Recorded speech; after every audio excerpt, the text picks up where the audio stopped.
Hello everyone, welcome back to Taiyari online. मैं सुधा। आज के इस वीडियो में हम कक्षा 8वीं के हिंदी पाठ्य पुस्तक बसंत भाग 3 का 5वां अध्याय चिट्ठियों की अनूठी दुनिया का अगला भाग पढ़ेंगे।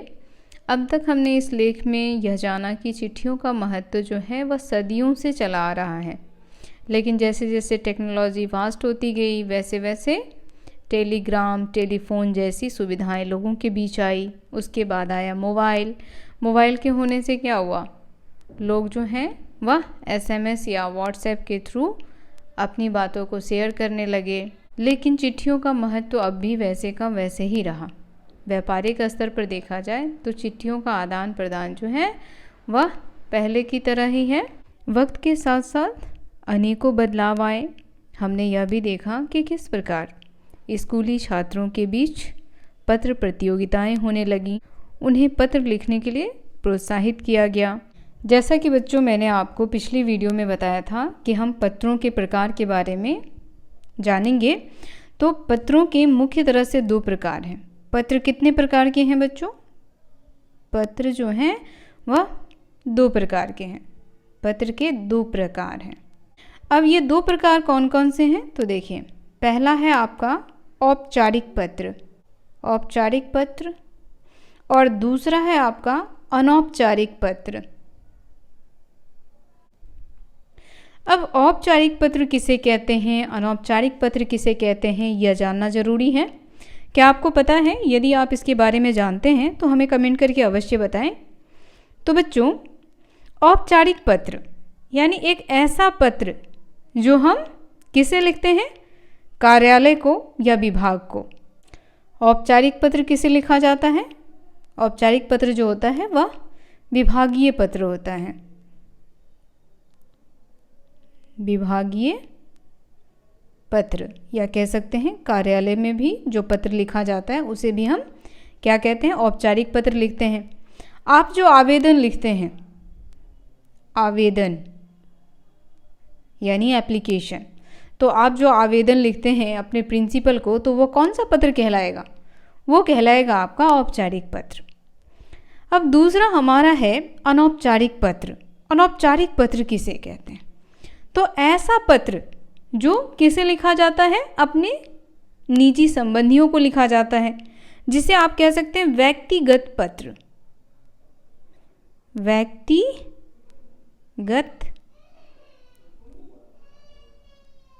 पत्र या निजी पत्र,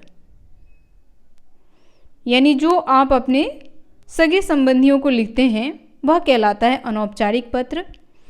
जैसे मान लीजिए आपने अपने माता पिता को पत्र लिखा, तो वह पत्र क्या कहलाएगा? अनौपचारिक पत्र कहलाएगा। आपने अपनी बहन को पत्र लिखा, अनौपचारिक पत्र कहलाएगा। मित्र को पत्र लिखा, तो ये सभी पत्र क्या हैं? निजी पत्र हैं, व्यक्तिगत पत्र हैं। तो ये सभी पत्र बच्चों आ जाएंगे अनौपचारिक में। मुझे आशा है कि आप लोग अच्छे से समझ गए होंगे औपचारिक पत्र और अनौपचारिक पत्र के बारे में। चलिए अब पुनः लेख को पढ़ते हैं। जहाँ तक पत्रों का सवाल है, अगर आप बारीकी से उसकी तह में जाएं तो आपको ऐसा कोई नहीं मिलेगा जिसने कभी किसी को पत्र न लिखा या न लिखाया हो, या पत्रों का बेसब्री से जिसने इंतज़ार न किया हो।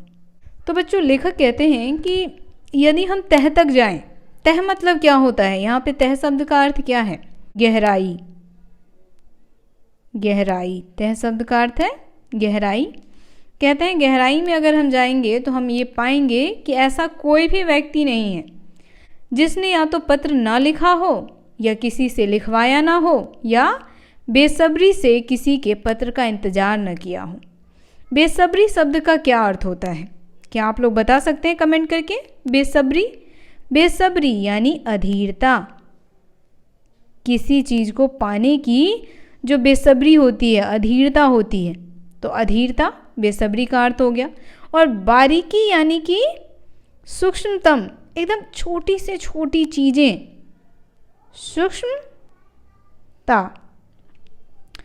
तो यहाँ लेखक यही कहते हैं कि जब आप गहराई से देखेंगे तो आपको कोई ऐसा व्यक्ति नहीं दिखेगा जिसने कभी पत्र लिखा ही ना हो, या किसी से पत्र लिखवाया ही ना हो, या किसी ने पत्र का इंतजार ही ना किया हो, तो ऐसा व्यक्ति आपको कहीं नहीं मिलेगा।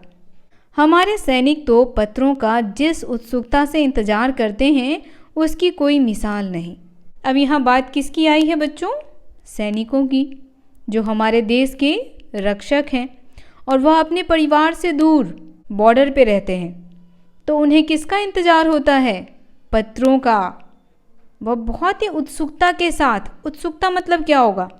उत्सुकता मतलब भी बच्चों अधीरता होगा। उत्सुकता का अर्थ क्या होगा? अधीरता। देखिए यहाँ पे लिखा गया है, नोट कर सकते हैं आप कठिन शब्दों के अर्थ। उत्सुकता यानी अधीरता के साथ वह भी किसका इंतजार करते हैं? किसका प्रतीक्षा करते हैं? इंतजार यानी प्रतीक्षा। किन चीज़ों की प्रतीक्षा करते हैं वो? उन पत्रों की प्रतीक्षा करते हैं जो उनके परिवारजन उनके लिए लिखते हैं, अपनी खैरियत बताते हैं और उनकी खैरियत पूछते हैं। एक दौर था जब लोग पत्रों का महीनों इंतजार करते थे, पर अब वह बात नहीं। परिवहन साधनों के विकास ने दूरी बहुत घटा दी है। पहले लोगों के लिए संचार का इकलौता साधन चिट्ठी ही थी, पर आज और भी साधन विकसित हो चुके हैं। तो लेखक कहते हैं कि एक समय था जब क्या करते थे लोग? पत्रों का महीनों महीनों इंतजार किया करते थे, क्योंकि पत्रों को पहुंचने में बहुत समय लग जाता था। तो लोग पत्रों का, खत का इंतजार किया करते थे। और अब का जो समय है, उस समय में हम देखते हैं कि कोई भी चीज़ तुरंत ही एक दूसरे को मिल जाती है। जैसे यदि आपके पास मोबाइल है तो आप फटाफट व्हाट्सएप पे चैट करने लग जाते हो, है ना? अपनी बातें उनको बता देते हो, उनकी बातें आप पूछ लेते हो, या वीडियो कॉल करके बातें कर लेते हो। तो यातायात के जो साधन हैं वह इतने विकसित हो गए हैं आज के टाइम पर कि किसी चीज़ को एक जगह से दूसरी जगह पहुंचने में कुछ ही घंटों का समय लगता है। आज देश में ऐसे लोगों की कमी नहीं है जो अपने पुरखों की चिट्ठियों को सहेज और संजोकर विरासत के रूप में रखे हुए हों, या फिर बड़े बड़े लेखक, पत्रकारों, उद्यमी, कवि, प्रशासन, सन्यासी या किसान, इनकी पत्र रचनाएं अपने आप में अनुसंधान का विषय है। लेखक कहते हैं कि आज भी बहुत सारे लोग ऐसे हैं जो अपने पुरखों का, पुरखों कहने का अर्थ है जो उनके पूर्वज थे। यहाँ पुरखों शब्द से क्या तात्पर्य है बच्चों? पूर्वज से है। तो यहाँ लेखक कहते हैं कि कुछ ऐसे भी लोग हमारे देश में हैं जिन्होंने अपने पुरखों की चिट्ठियों को बहुत ही सहेज कर, संभाल कर रखा है। सहेज करके रखना यानी कि संभाल करके रखना। सहेजना शब्द का अर्थ हो जाएगा संभालना या संभाल कर। तो उन्होंने अपने पूर्वजों की चिट्ठियों को बहुत ही सहेज कर रखा है। विरासत, देखिए एक और शब्द का प्रयोग किया गया है, विरासत। विरासत मतलब होता है धरोहर। विरासत यानी धरोहर यानी संपत्ति। तो उन्होंने किस प्रकार से उनकी चिट्ठियों को संभाल करके रखा है? एक धरोहर के रूप में। धरोहर कहने का अर्थ है संपत्ति। एक संपत्ति के रूप में अपने पूर्वजों की चिट्ठियों को वो संभाल करके रखे हैं। और आगे लेखक कहते हैं कि बड़े बड़े लेखकों का पत्र, उद्यमियों का पत्र, कवि, प्रकाशक, सन्यासी, किसान, इन सभी की जो रचनाएं हैं वह अपने आप में क्या है? एक अनुसंधान। अनुसंधान शब्द का अर्थ होता है खोज। कहते हैं कि वो पत्र अपने आप में ही एक अनुसंधान का विषय है, एक खोज का विषय है। अगर आज जैसे संचार साधन होते तो पंडित नेहरू अपनी पुत्री इंदिरा गांधी को फ़ोन करते, पर तब पिता के पत्र पुत्री के नाम नहीं लिखे जाते जो देश के करोड़ों लोगों को प्रेरणा देते हैं। तो यह जो पत्र था, पिता का पत्र पुत्री के नाम, यह लिखा गया था पंडित जवाहरलाल नेहरू जी के द्वारा। और पंडित जवाहरलाल नेहरू जी ने बच्चों यह पत्र तब लिखा था जब वह जेल में बंद थे। अब वह जेल में क्यों बंद थे? यह सवाल तो आपके मन में आ रहा होगा। उस समय में स्वतंत्रता आंदोलन चल रहा था, हमारे देश में अंग्रेज़ों का शासन था और जो हमारे देशवासी थे वह चाहते थे कि किसी भी तरीके से अंग्रेज़ों को अपने देश से खदेड़ भगाए। तो इस वजह से उन्होंने कई आंदोलन किए और कई जो प्रमुख नेताएं थे वह गिरफ्तार किए गए, उन पर बहुत ही अत्याचार हुआ, कईयों को तो फांसी दे दी गई, कई बच गए। उसमें एक पंडित जवाहरलाल नेहरू जी भी थे, जिन्हें स्वतंत्रता आंदोलन के दौरान जेल में बंद कर दिया गया था और उनकी एकमात्र पुत्री थी इंदिरा गांधी। तो उन्होंने जेल से ही अपनी पुत्री को पत्र लिखा और उस पत्र का नाम था पिता के पत्र पुत्री के नाम। आज भी ये पुस्तक के रूप में आपको मिल जाएगा। यदि आप पढ़ना चाहते हैं तो पिता के पत्र पुत्री के नाम पुस्तक के रूप में आपको दुकानों पे मिल जाएंगी, और जब आप उसे पढ़ेंगे तब उसमें बहुत सारी ज्ञानवर्धक बातें दी गई हैं, तो उससे बहुत सारी चीज़ें आपको सीखने को मिलेगी। पत्रों को तो आप सहेज कर रख लेते हैं, पर SMS संदेशों को आप जल्दी ही भूल जाते हैं। यह बिल्कुल सही कहा है लेखक ने कि पत्र हम क्या करते हैं, सहेज करके रखते हैं। पत्रों को हम बहुत ही संभाल करके रखते हैं, लेकिन जो SMS वगैरह आता है वो क्या होता है, हमने पढ़ा उसे डिलीट कर दिया, तो क्या होता है कि वो चीज़ें हमारे दिमाग से जल्दी ही निकल जाती है। लेकिन पत्र में जो संदेश होता है वह हमेशा हमें याद रहता है। कितने संदेशों को आप सहेज कर रख सकते हैं। तमाम महान हस्तियों की तो सबसे बड़ी यादगार या धरोहर उनके द्वारा लिखे गए पत्र ही हैं। यानी जो भी पहले के लोग थे, जो भी महान हस्ती थे, हस्ती यानी कि नामी लोग, हस्ती शब्द का प्रयोग जो यहाँ किया गया है बच्चों, वह नामी लोगों के लिए किया गया है। नामी लोग, तो जो नामी लोग थे आज भी हम उनके द्वारा लिखित पत्रों को पढ़ते हैं। जैसे नेहरू जी के पत्र, पिता के पत्र पुत्री के नाम, आज भी आप उसे पढ़ सकते हैं। उन्हें बहुत ही सहेज करके रखा गया है, तो वो हमारे लिए क्या है, एक धरोहर के रूप में है। धरोहर यानी संपत्ति, एक यादगार संपत्ति के रूप में हमारे पास है। भारत में इस श्रेणी में राष्ट्रपिता महात्मा गांधी को सबसे आगे रखा जा सकता है। दुनिया के तमाम संग्रहालय जानी मानी हस्तियों के पत्रों का अनूठा संकलन है। तमाम पत्र देश, काल और समाज को जानने समझने का असली पैमाना है। भारत में आज़ादी के पहले महासंग्राम के दिनों में जो कुछ अंग्रेज अफसरों ने अपने परिवारजनों को पत्र में लिखे, वे आगे चलकर बहुत महत्व की पुस्तक बन गई। इन पत्रों ने साबित किया कि यह संग्राम कितनी जमीनी मजबूती लिए हुए था। तो बच्चों, कहा जा रहा है कि भारत में जो पत्रों की श्रेष्ठता थी उनमें सबसे आगे कौन थे, महात्मा गांधी जी। उनके पत्रों की श्रेष्ठता सबसे ऊपर थी। दुनिया में जितने भी संग्रहालय थे, संग्रहालय का मतलब आप लोग समझते हैं, संग्रहालय यानी म्यूजियम, संग्रह करके जहाँ चीज़ें रखी जाती है उसे संग्रहालय कहते हैं। संग्रह करना यानी इकट्ठा करना, संग्रह करना यानी इकट्ठा करना। तो जो भी चीज़ें हम संग्रह करके यानी इकट्ठा करके रखते हैं तो वो कहाँ रखते हैं, संग्रहालय में। इंग्लिश में इसे म्यूजियम कहते हैं। तो यहाँ पर लेखक बताते हैं कि बहुत सारी चीज़ें, बहुत सारे ऐसे पत्र हैं जो आपको संग्रहालय में देखने को मिलेंगे, जो बहुत पुराने पुराने ज़माने के पत्र हैं, जिनमें तमाम प्रकार के पत्र हैं। भारतीयों के साथ साथ अंग्रेज़ों के भी पत्र हैं, जो अपने किसको लिखते थे, वो परिजनों को यानी अपने परिवार वालों को लिखते थे। और वही पत्र बाद में पुस्तक के रूप में उभरा, जिसे हम सब पढ़ते हैं। महात्मा गांधी के पास दुनिया भर से तमाम पत्र केवल महात्मा गांधी इंडिया लिखे जाते थे और वे जहाँ भी रहते थे वहाँ तक पहुँच जाते थे। आज़ादी के आंदोलन की कई अन्य दिग्गज हस्तियों के साथ भी ऐसा ही था। तो बच्चों, महात्मा गांधी जो थे उन्हें देश का बच्चा बच्चा जानता था। हर जगह लोग उन्हें पहचानते थे। किस वजह से पहचानते थे? उनके कामों की वजह से पहचानते थे। उन्होंने भारत से अंग्रेज को खदेड़ भगाने के लिए अनेकों सत्याग्रह चलाया, जिसमें बच्चों असहयोग आंदोलन असहयोग आंदोलन के बारे में तो आप लोग सुने ही होंगे। असहयोग आंदोलन, सविनय अवज्ञा आंदोलन, उसके बाद दांडी मार्च जो नमक कानून तोड़ने के लिए किया था। तो ये सभी किन्होंने किया था? महात्मा गांधी जी ने।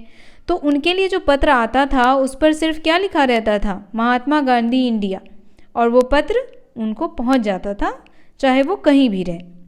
तो ऐसे दिग्गज हस्तियों की बात लेखक करते हैं। हस्ती मतलब तो आप जानते ही हैं, नामी लोगों की बात लेखक करते हैं कि ऐसे लोगों के पास जो है वो पत्र आता था तो वो कहीं भी रहे उन्हें मिल जाता था। गांधी जी के पास देश दुनिया से बड़ी संख्या में पत्र पहुंचते थे, यानी पूरी दुनिया से लोग उन्हें पत्र लिखा करते थे, पर पत्रों का जवाब देने के मामले में उनका कोई जोर नहीं था। कहा जाता है कि जैसे ही उन्हें पत्र मिलता था उसी समय वे उसका जवाब भी लिख देते थे। तो देखिए, गांधी जी को देश दुनिया यानी पूरी दुनिया से पत्र मिलता था, लेकिन वो पत्रों का जवाब लिखना नहीं भूलते। जैसे ही पत्र उनके पास आता वैसे ही वो उसके जवाब उन्हें देते थे। अपने हाथों से ही ज़्यादातर पत्रों का जवाब देते थे। जब वे लिखते लिखते उनका दाहिना हाथ दर्द करने लगता था तो वे बाएं हाथ से लिखने में जुट जाते थे। तो बच्चों, ऐसे महान लोग बहुत ही कम होते हैं जो अपने दोनों हाथ का प्रयोग करते हैं, जिसमें गांधी जी के बारे में बताया जा रहा है कि जब वह पत्रों का जवाब दाएं हाथ से लिखते लिखते थक जाते थे तो किसका प्रयोग करते थे? बाएं हाथ का प्रयोग करते थे। महात्मा गांधी ही नहीं, आंदोलन के तमाम नायकों के पत्र गांव-गांव में मिल जाते हैं। यानी जो भी आंदोलन के नायक थे, यहाँ आंदोलन का नायक किनको कहा गया है? उन लोगों को कहा गया है बच्चों जो देश की आज़ादी में स्वयं को समर्पित कर दिए। तो उनके भी पत्र आपको गांव-गांव में देखने को मिल जाएगा। पत्र भेजने वाले लोग उन पत्रों को किसी प्रशस्ति पत्र से कम नहीं मानते थे। अब प्रशस्ति पत्र का क्या मतलब होता है? क्या जानते हो आप लोग प्रशस्ति पत्र किसे कहते हैं? बच्चों, प्रशस्ति पत्र का अर्थ होता है वैसा पत्र जिसमें प्रशंसा लिखी गई हो। प्रशस्ति पत्र किसे कहते हैं? वह पत्र, चलिए मैं यहाँ लिख ही देती हूँ, वह पत्र जिसमें प्रशंसा लिखी गई हो या की गई हो। ठीक है, तो ऐसे पत्र को हम क्या कहेंगे? प्रशस्ति पत्र कहेंगे। तो बहुत सारे लोग जो थे वह अपने देश के आंदोलनकारियों को प्रशस्ति पत्र लिखा करते थे। तो उन पत्रों को फ्रेम कराकर रख लिया। यानी बहुत सारे लोग ऐसे थे जो अपने लिए भेजे गए प्रशस्ति पत्र को क्या करते थे? फ्रेम करा करके रख लेते थे। कोई भी उन्हें पत्र भेजता था तो उनके लिए जो वो पत्र होता था वह एक प्रशंसनीय पत्र होता था, तो इसीलिए उसे बहुत ही सहेज करके रखते थे। यह है पत्रों का जादू। यही नहीं, पत्रों के आधार पर ही कई भाषाओं में जाने कितनी किताबें लिखी जा चुकी हैं। हमारे देश में कितनी भाषाएं बोली जाती हैं बच्चों? 22 भाषा। तो यहाँ लेखक कहते हैं कि ना जाने पत्रों के आधार पर कितनी भाषाओं में किताबें लिखी जा चुकी हैं। यानी कई भाषाओं में लोगों ने उसे प्रस्तुत किया, उस पत्र को लिखा। वास्तव में पत्र किसी दस्तावेज से कम नहीं है। पत्र किससे कम नहीं है? दस्तावेज से। दस्तावेज का अर्थ होता है बच्चों प्रमाण पत्र। यहाँ दस्तावेज का अर्थ क्या होता है? दस्तावेज का अर्थ होता है प्रमाण पत्र। चलिए मैं यहाँ लिख देती हूँ। देखिए यहाँ स्पेस है तो इसे लिखा जा सकता है। दस्तावेज का अर्थ है प्रमाण पत्र, जिसे हम बहुत ही सहेज करके रखते हैं। तो लेखक यही कहते हैं कि पत्र जो था वह किसी दस्तावेज से कम नहीं था। उस समय के लोगों के लिए लोग उसे बहुत ही संभाल करके रखते थे। पंत के 200 पत्र बच्चन के नाम और निराला के पत्र हमको लिखियो है कहा, तथा पत्रों के आईने में दयानंद सरस्वती समेत कई पुस्तकें आपको मिल जाएंगी। अब देखिए बच्चों, 200 पत्र को अगर हम एक जगह इकट्ठा करके लिखें तो वो क्या बन जाएगा? एक पुस्तक। तो इसीलिए लेखक क्या कहते हैं कि पत्रों से लोग क्या बना लेते थे, पुस्तकें बना लेते थे और उसे कई भाषाओं में प्रस्तुत करते थे। यानी जो लोग जिस भाषा को जानने या समझने वाले हैं तो वह उनको पढ़ करके आसानी से समझ सकते हैं। कहा जाता है कि प्रेमचंद खास तौर पर नए लेखकों को बहुत प्रेरक जवाब देते थे तथा पत्रों के जवाब में वे बहुत मुस्तैद रहते थे। मुस्तैद रहना यानी तत्पर रहना। मुस्तैद रहना का अर्थ है बच्चों तत्पर रहना। तो इन पत्रों को एक जगह इकट्ठा करके हम क्या बना देते थे, एक कहानी के रूप में इसे संकलित किया गया जिसका नाम था हमको लिखियो है। इसी प्रकार नेहरू और गांधी के लिखे गए रविन्द्रनाथ टैगोर के पत्र भी बहुत प्रेरक हैं। महात्मा और कवि के नाम से महात्मा गांधी और रविन्द्रनाथ टैगोर के बीच सन 1915 से 1941 के बीच के पत्राचार का संग्रह प्रकाशित हुआ, जिसमें बहुत से नए तथ्यों और उनकी मनोदशा का लेखा जोखा मिलता है कि महात्मा गांधी और रविन्द्रनाथ टैगोर के बीच जो पत्र लिखे जाते थे उन सभी पत्रों का महात्मा गांधी और कवि नाम से एक संग्रह किया गया, जो आज भी आप पढ़ सकते हैं। उसका संग्रह आपको मिल जाएगा, मार्केट में ढूंढेंगे महात्मा गांधी और कवि के नाम से जो पुस्तक है तो वो आसानी से मिल जाएगा। जब आप उसे पढ़ेंगे तो उसमें देखेंगे कि महात्मा गांधी और रविन्द्रनाथ टैगोर ने आपस में पत्राचार के माध्यम से बहुत सारी महत्वपूर्ण बातें जो हैं वह साझा किए हैं, जो हमारे लिए क्या है, एक प्रेरणा स्रोत के रूप में है। पत्र व्यवहार की परंपरा भारत में बहुत पुरानी है, पर इसका असली विकास आज़ादी के बाद ही हुआ है। तमाम सरकारी विभागों की तुलना में सबसे ज़्यादा गुडविल डाक विभाग की ही है। इसकी एक खास वजह यह भी है कि यह लोगों को जोड़ने का काम करता है। घर घर तक इसकी पहुंच है। संचार के तमाम उन्नत साधनों के बाद भी चिट्ठी पत्री की हैसियत बरकरार है। शहरी इलाकों में आलीशान हवेलियां हों या फिर झोपड़पट्टियों में रह रहे लोग, दुर्गम जंगलों से घिरे गांव हो या फिर बर्फबारी के बीच जी रहे पहाड़ों के लोग, समुद्र तट पर रह रहे मछुआरे हों या फिर रेगिस्तान की ढानियों में रह रहे लोग, आज भी खतों का ही सबसे अधिक बेसब्री से इंतजार होता है। एक दो नहीं, करोड़ों लोग खतों और अन्य सेवाओं के लिए रोज़ भारतीय डाकघरों के दरवाज़ों तक पहुंचते हैं और इसकी बहुआयामी भूमिका नज़र आ रही है। दूर देहात में लाखों गरीब घरों में चूल्हे मनी ऑर्डर अर्थव्यवस्था से ही चलते हैं। गांवों या गरीब बस्तियों में चिट्ठी या मनी ऑर्डर लेकर पहुंचाने वाला डाकिया देवदूत के रूप में देखा जाता है। तो बच्चों, लेखक क्या कहते हैं कि भारत में पत्रों की लिखी जाने की और उनके एक जगह से दूसरे जगह तक पहुंचने की जो यह परंपरा है वो बहुत ही पुरानी है। यह परंपरा कैसी है? बहुत ही पुरानी परंपरा है, यानी सदियों से चली आ रही है। लेकिन इसका असली विकास कब हुआ? आज़ादी के बाद, जब उन्होंने हमारे देश को स्वतंत्र कर दिया तभी इसका असली विकास हो पाया। किसका? पत्र का।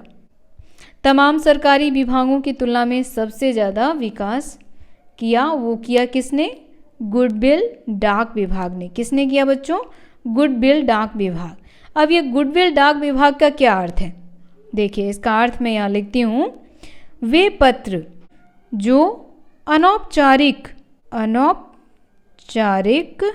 होते हैं उनका विभाग क्या कहलाता है बच्चों? गुडविल डाक विभाग। क्या कहलाता है? गुडविल डाक विभाग। यानी वे पत्र जो अनौपचारिक होते हैं उनका विभाग क्या कहलाता है?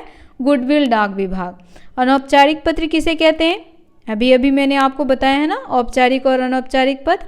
तो अनौपचारिक पत्र उसे कहते हैं बच्चों जो हम अपने परिजनों को लिखते हैं, यानी जो पत्र हम अपने मित्रजनों को लिखते हैं, बहन भाई माता पिता इत्यादि को जो पत्र लिखा जाता है वह कहलाता है अनौपचारिक पत्र। तो ऐसे पत्रों का जो विभाग होता था उसे कहते थे गुडविल डाक विभाग। ये समझ गए आप? और इसके बाद लेखक कहते हैं कि पत्र लेखन का कला और पत्र एक दूसरे को भेजना लोगों को क्या करता है, जोड़ता है। यानी एक जगह के लोगों से दूसरी जगह के लोगों को जोड़ने का काम कौन करता था, पत्र करता था। आज के समय में भी चिट्ठियों पत्रों ने अपनी महत्ता को नहीं खोया है। आज भी इसका महत्व तो वैसे ही है बच्चों जैसे कि पहले के समय में था। आज भी पत्रों का महत्व तो कम नहीं हुआ है। आज भी लोग क्या करते हैं, पत्रों का इंतज़ार करते हैं। जैसे एक उदाहरण लेखक ने दिया था सैनिकों को। अब जो सैनिक बॉर्डर पे रहते हैं उन्हें किसका इंतज़ार रहता है, पत्र का इंतज़ार रहता है कि कब उनके प्रियजन उन्हें पत्र लिखेंगे और अपनी हाल समाचार उन्हें बताएंगे। और वह भी पत्र लिखते थे अपने प्रियजनों को अपनी समाचार बताने के लिए, अपना हाल समाचार सुनाने के लिए। तो यह जो उदाहरण उन्होंने पेश किया था वह एक मिसाल था, किसका, पत्र लेखन का। वहीं आगे लेखक कहते हैं कि आज भी अलग अलग स्थान के लोग, कठिन रास्ते में रहने वाले, पहाड़ों पर रहने वाले, समुद्र तटों के किनारे रहने वाले लोग, रेगिस्तानी इलाकों में रहने वाले लोग आज भी किसका इंतज़ार करते हैं, खतों का इंतज़ार करते हैं। खत यानी कि पत्र, पत्र का इंतज़ार करते हैं वो, क्योंकि उनके पास आधुनिक सुविधाएं इतनी जल्दी नहीं पहुंच पाई हैं, जिस वजह से वह खत पर ही निर्भर रहते हैं। तो आज भी करोड़ों लोग ऐसे हैं जो पत्रों पर निर्भर रहते हैं। वहीं पर लेखक ने बात की है किसकी, लेखक ने बात की है मनी ऑर्डर वाले की। जब कोई व्यक्ति कहीं दूर नौकरी करता है तो वह क्या करता है, अपने पैसे अपने गांव भेजता है। वह कैसे आता है, तो मनी ऑर्डर के थ्रू आता है। लेकिन आजकल आप देखेंगे कि क्या होता है, गूगल पे आ गया है। अगर आपको पैसे की ज़रूरत होती है तो तुरंत ही गूगल पे हो जाता है। लेकिन अभी भी सभी के पास ये संसाधन नहीं है, सभी के पास मोबाइल नहीं है। गांव में लोगों के पास ना तो इतनी समझ है, ना ही उनके पास ऐसी व्यवस्था है। तो अभी भी मनी ऑर्डर आता है और लोग डाकिया को क्या समझते हैं, डाकिया को एक दूत के रूप में मानते हैं। दूत समझते हैं ना, दूत यानी फरिश्ता, जो क्या करता है, उनके लिए मनी ऑर्डर लाता है। तो गांव में जो गरीब लोग हैं उनके लिए डाकिया क्या है, एक दूत है, एक फरिश्ता है, जिनसे उनके गांव में पत्र पहुंचाए जाते हैं, मनी ऑर्डर पहुंचाए जाते हैं। तो बच्चों ये थी चिट्ठियों की अनूठी दुनिया। कैसी लगी आप लोगों को? बहुत ही मज़ेदार लेख था ये, जिसमें हमने पत्रों के बारे में जाना कि पत्रों का महत्व जो है वह सदियों से चला आ रहा है। पत्र पहले भी लोगों के लिए बहुत ही महत्वपूर्ण थे और आज भी बहुत ही महत्वपूर्ण है। और इसके लेखक हैं अरविंद कुमार सिंह।